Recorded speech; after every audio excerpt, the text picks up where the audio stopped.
कि हमारे यहाँ अरावली, पीछे एक बार तो कोर्ट ने कहा था बोल पूरा पहाड़ ही गायब कर दिया रे तुम लोगों ने। हमारी हाईकोर्ट ने बोलो पहाड़ कहां गया, बोल पहाड़ तो चेप गए सारा।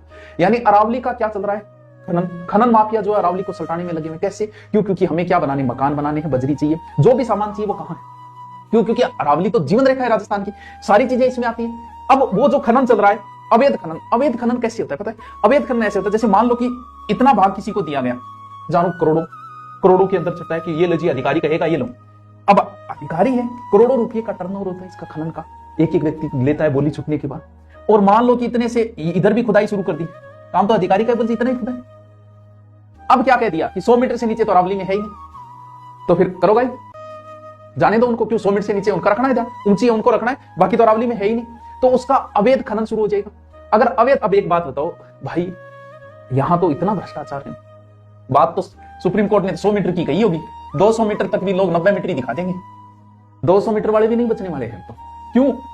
काम कहां होगा? अधिकारी करेंगे, अधिकारी पास करेंगे, अधिकारी बनने वाले, अधिकारी नापने वाले। क्यों? क्योंकि करोड़ों का है, लाखों देखिए तो आप 200 मीटर को 90 मीटर में कर सकते हो, और खुद गया उसके बाद कुछ होना नहीं है गायब। तो अब लोग क्या करेंगे? अवैध खनन होगा अरावली। अगर खनन हुआ तो फिर बचेगा क्या? क्यों? क्योंकि 80% से ऊपर ही है, 8 या 10 चोटी, बाकी चोटियां सारी नीचे चोटियां तो सारी हम पूरे के पूरे पहाड़ को गायब कर देंगे।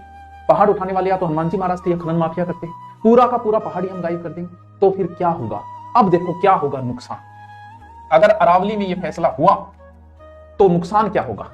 इधर मरुस्थल जाने से कौन रोक रहा है? सर अरावली रोक रही। पूरा राजस्थान जिस वजह से मरुस्थल के नाम से जाना जाता है, अरावली अगर कटी तो पूरा राजस्थान मरुस्थल हो जाएगा। गर्म हवाएं भी उस साइड की ओर जानी शुरू हो जाएंगी। बंगाल की खाड़ी से इधर से होते हुए जो मानसून आता है उसे अरावली रोकती है।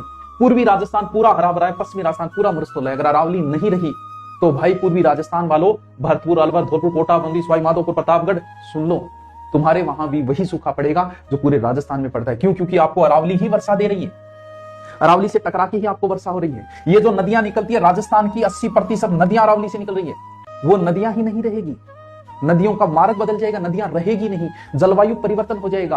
अरावली नहीं रही तो आंधियां आएगी, मरुस्थल होगा, वर्षा की अनियमितता होगी, धूल उड़ेगी पूरे राजस्थान में। उन सबको रोकने का काम ये करती है। पूरे पूर्वी राजस्थान में बरसात अरावली करती है। जल संकट की समस्या आएगी, कहां आएगी? यहां जयपुर है, टोंक है, इस क्षेत्र में अरावली की वजह, बिसलपुर बांध वगैरह किस वजह से बढ़े? अरावली की वजह से इस क्षेत्र में जल संकट आ जाएगा, खेत सूखेंगे सारे। क्यों? क्योंकि बारिश ही नहीं होगी। शहरों का पानी तक महंगा हो जाएगा अगर यह फैसला मंजूर हुआ। आपको जो हवा मिलेगी वो प्रदूषित हवा मिलेगी। क्यों? क्योंकि अरे क्या राजस्थान था, यहां तो हमने पेड़ों के लिए गर्दनें कटवाई है, वो राजस्थान है। और इस राजस्थान में आज इतना बड़ा फैसला हुआ कि पूरा अरावली, हरी भरी अरावली, बचेगा क्या उसमें? कुछ बचेगा ही नहीं। 80% अरावली गायब हो जाएगी, हरे भरे पेड़ पौधे, कुछ नहीं बचेगा राजस्थान के अंदर।